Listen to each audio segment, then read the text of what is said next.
ED और CBI BJP के agent के तौर पर काम कर रहे हैं। बीजेपी में ज्वाइन करने को लेकर और कांग्रेस की बुराई करने के लिए ईडी ही लोगों पर प्रेशर बना रही है और उसी प्रेशर में आकर एक पति और पत्नी ने आत्महत्या भी कर ली है। यानी कि जो आरोप अभी तक विपक्ष लगा रहा था, ईडी सीबीआई बीजेपी के साथ मिले हुए हैं, क्या वो सच साबित होते हैं इस वीडियो के बाद? नमस्कार, मैं आपके साथ के राणा, न्यूज संवाद देख रहे हैं आप। मध्य प्रदेश से एक वीडियो बड़ी तेजी के साथ वायरल हो रहा है। घमासान उस पर छिड़ चुका है, लेकिन उस वीडियो में जो आरोप लगाए जा रहे हैं वो आरोप उतने ही गंभीर हैं। वीडियो में आरोप ये लगाए जा रहे हैं, जो छोटा बच्चा आपको इस वीडियो में नजर आ रहा है, इसका ये कहना है कि इसकी मम्मी ने और उसके पापा ने आत्महत्या सिर्फ इसलिए की क्योंकि ईडी के अधिकारी इनके घर पर आकर बीजेपी को ज्वाइन करने का प्रेशर बना रहे थे। ईडी के अधिकारी आकर कह रहे थे कि कांग्रेस के नेताओं की बुराई करो। ईडी के अधिकारी आकर यह कह रहे थे कि घर में जितने भी कांग्रेस नेताओं की फोटो लगी है उन्हें हटा दो और बीजेपी को ज्वाइन कर लो, और अगर ऐसा नहीं किया तो फिर ऐसे उल्टे सीधे केस लगाकर फंसाया जाएगा कि उसके माता पिता तो छोड़िए, इन बच्चों तक की जिंदगी जीना मुश्किल हो जाएगा, ऐसा ये बच्चे कह रहे हैं। लेकिन इसमें सच्चाई कितनी है ये आपको बताएंगे, लेकिन उससे पहले इस बच्चे की ही जुबानी इस वीडियो को सुन लीजिए। वही था मुद्दा, बीजेपी ईडी के द्वारा बीजेपी जबरदस्ती हमको उनकी पार्टी में लेना चाहिए।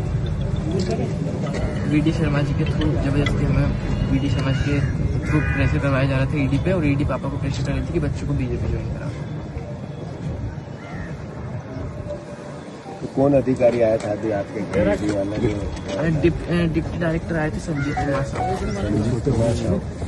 क्या घर पे आए थे? हाँ, कितने दिन पहले? 5 तारीख को आए थे। 5 हाँ, क्या बात है जी, उस दिन बार बार वो ये कह रहे थे कि बीजेपी तुम बहुत ज्यादा नेतागिरी कर रहे हो, बीजेपी तुम बहुत बीजेपी के खिलाफ बहुत बात है, मोदी जी के खिलाफ बहुत ज्यादा बोलते हो तुम। अभी अगर तुम्हें बचना हो तो बीजेपी ज्वाइन करा दो, बच्चों को तुम्हें बचा देंगे, वरना कहेंगे कि तुम कभी जीवन में जेल से बाहर नहीं आ पाओगे। आखिर ये बच्चा है कौन और कांग्रेस के नेता क्या इसके समर्थन में सिर्फ इसलिए है कि ये ईडी की बुराई कर रहा है, या इसके पीछे की कहानी कुछ और है? और ये जो बच्चा बात कह रहा है उसमें सच्चाई कितनी है? अब सबसे पहले तो ये समझिए कि ये बच्चा कौन है। 2022 में आपको जब राहुल गांधी भारत छोड़ो यात्रा निकाल रहे थे, उस समय पर इस बच्चे ने मध्य प्रदेश के खंडवा में राहुल गांधी को एक गुल्लक दी थी, और जिसके बाद से ये बच्चे सुर्खियों में आ गए थे। 2022 में ये बच्चा छोटा था, अब कुछ बड़ा हो गया है।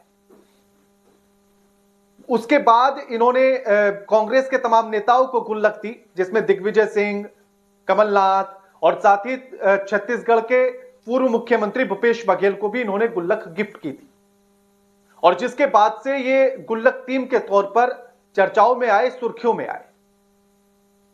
अब उसके बाद से ही इनका यह कहना है कि इनके घर पर ईडी का प्रेशर आने लगा, और ईडी के अधिकारी इस बात को लेकर प्रेशर बनाने लगे कि आप बीजेपी को ज्वाइन कर लो, नहीं तो फिर बुरे फंसोगे, लंबे नपोगे। अब इसको लेकर बीजेपी ने भी अपनी कहानी लिख दी है, और बीजेपी के ही मध्य प्रदेश के प्रवक्ता सलूजा क्या कह रहे हैं, उन्होंने ट्वीट एक लंबा चौड़ा किया और उन्होंने लिखा कि मनोज परमार और उनकी पत्नी नेहा परमार ने आत्महत्या कर ली है, जो कि दुखद है। और उसी के साथ वो लिखते हैं कि इस मुद्दे पर कांग्रेस अब घृणित राजनीति कर रही है। और उसके बाद उन्होंने लिखा कि कांग्रेस जिस मनोज परमार को अपना समर्थक बता रही है, वो कांग्रेस पार्टी का पहले से ही कांग्रेस पार्टी में मिला हुआ है।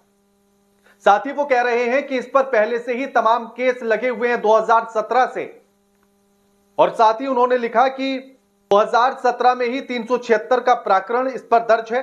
2017 में ही 420, 467, 471, 409, 120 का मामला दर्ज है, और जिसमें 7 साल के लिए जेल भी इसको हुई थी।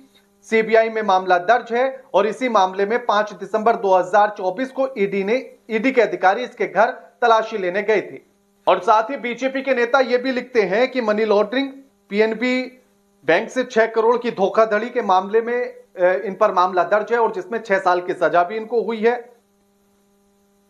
और इसी के चक्कर में ईडी ने 3.5 लाख रुपए इनके जो बैंक अकाउंट में जमा थे उस बैंक अकाउंट को फ्रीज कर दिया। और उसी मामले में जो है, ये मामले जो है सीबीआई में दर्ज है और इसी मामले में ईडी जो है जांच करने के लिए गई थी। अब पहला तो ये मामला समझ में नहीं आता कि अगर मामले सीबीआई में दर्ज है तो ईडी के अधिकारी जांच करने क्यों गए। अगर आपको ये बात समझ में आए तो बताना जरूर कमेंट करके। तो पहला तो झोल यही नजर आता है। और दूसरा ये कि इस बच्चे ने भी ये बताया कि 5 दिसंबर को ही ईडी के अधिकारी आए थे। डिप्टी डायरेक्टर का नाम भी इन्होंने लिया कि संजीव कुमार आए थे। और साथ ही ये बच्चा ये भी आरोप लगाता है कि बीजेपी के ही बीडी शर्मा, बड़े नेता हैं बीजेपी के मध्य प्रदेश के, बीडी शर्मा का प्रेशर लगातार आ रहा था। उन्हीं के इशारे पर ईडी काम कर रही थी और वही हमारे घर आकर बार बार हमें धमका रही थी, दबाव बना रही थी। और ऐसे में ईडी इनके 4 ठिकानों पर, यानी मनोज परमार व्यवसायी थे, बिजनेसमैन थे, और 2022 में राहुल गांधी को जो है गुल्लक भेंट की गई थी, जिसके बाद से चर्चा में आए थे। मनोज जो है अपने बच्चों को एक घर पे सुलाकर पत्नी के साथ दूसरे घर पर सोने चले जाते हैं। जब सुबह को नहीं उठते हैं तो बच्चे, उनका बड़ा बेटा वहां देखने जाता है। दरवाजा तोड़कर जब अंदर घुसता है, देखता है तो उसकी आंखें फटी रह जाती हैं, जमीन खिसक जाती है पैरों के नीचे से। मां और बाप दोनों फंदे से लटके हुए। और अब इसने यह आरोप लगाया बच्चे ने कि ईडी लगातार कार्रवाई के नाम पर उन पर प्रेशर बना रही थी। अब सवाल यह है कि अगर धुआं उठा है तो आग लगी होगी, वरना यूं ही नहीं बस्ती जली होगी। अब ऐसे में बीजेपी के लोग इस पूरे मामले पर मृतक को ही दोषी ठहरा रही है। लेकिन सवाल यह है कि अगर इतनी जल्दी इतना इस तरह का प्रेशर ईडी आखिर क्यों बना रही थी, और मामला अगर सीबीआई में दर्ज है तो ईडी आखिर जांच पड़ताल करने क्यों गई, यह थोड़ी सी बात समझ से परे है।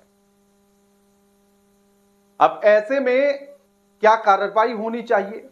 जीतू पटवारी मिलने गए और भी कांग्रेस की तरफ से तमाम नेता मिलने गए, पुलिस से भी कार्रवाई गई। तो पुलिस से जब नेता बात करते हैं तो क्या कुछ कहती है पुलिस, वो भी सुन। पुलिस ने क्या एक्शन लिया, शुक्ला जी जानना चाह रहा था कि सुसाइड केस वाले, परमार वाले मामले में। अभी तो इसमें देखिए जांच में स्टार्ट किया है हमने। हाँ, जांच में स्टार्ट किया है, दोनों का मर्ग दर्ज किया है अपन ने। हाँ, और क्योंकि अभी घर वालों से भी कोई बातचीत ऐसी हो नहीं पाई है प्रॉब्लम, अभी इनका अंतिम संस्कार वो चीजें चल रही थी जी। हाँ, तो उसके बाद जैसा भी निकल के आता है हम लोग उसमें आगे बढ़ेंगे। जैसा भी निकलता है, सुसाइड नोट पे तो है, तो जिनके नाम है वो उनके उन अधिकारियों को बुलाया, बात करी कि नहीं करी, उनसे पूछताछ करी। जैसा मैंने कहा प्राथमिक तौर पे मर्ग दर्ज करके उसको स्टार्ट किया है जी। और अभी जो भी चीजें उसमें सामने आएंगी पूछताछ के बाद, अभी सबसे पहले तो घर वालों से भी बात करनी है। हाँ, वो करके हम लोग फिर उस हिसाब से आगे बढ़ेंगे उसमें। ये लोग तैयार, बच्चे बेटे मेरे सामने तैयार है, बोले हमसे कोई पूछताछ ही नहीं कर रहा कोई। नहीं, अभी तो क्योंकि घर का काम चल रहा था इसलिए हमने डिस्टर्ब नहीं किया। कल से हम इनसे बात कर लेंगे। तो इनको न्याय मिले तो इनसे कल आप लोग आएंगे, कल बातचीत करेंगे। जो सही है वो बिल्कुल किया जाएगा उसमें। अरे सही गलत तो ये कोर्ट तय करेगी, आप नहीं करेंगे शुक्ला जी। मैं ये कह रहा हूँ आपसे कि कल आप लोग आएंगे, कोई आपके अधिकारी आएंगे, आयो आएंगे। निश्चित तौर पे हमारे आईओ पहुंचेंगे वहां पे। चल, अब आप पुलिस के इस जवाब से भी ये बात समझ सकते हैं कि सच्चाई कहां नजर आती है। क्या लिपापोती तो नहीं हो रही है। और अगर इस बात में सच्चाई निकलती है कि ईडी के अधिकारी बीजेपी को ज्वाइन करने के लिए प्रेशर बना रहे थे, तो इसके लिए अपराधी कौन है, आरोप किसके सिर लगाया जाए, जिम्मेदार किसको ठहराया जाए, जो ये 3 बच्चे अनाथ हो गए।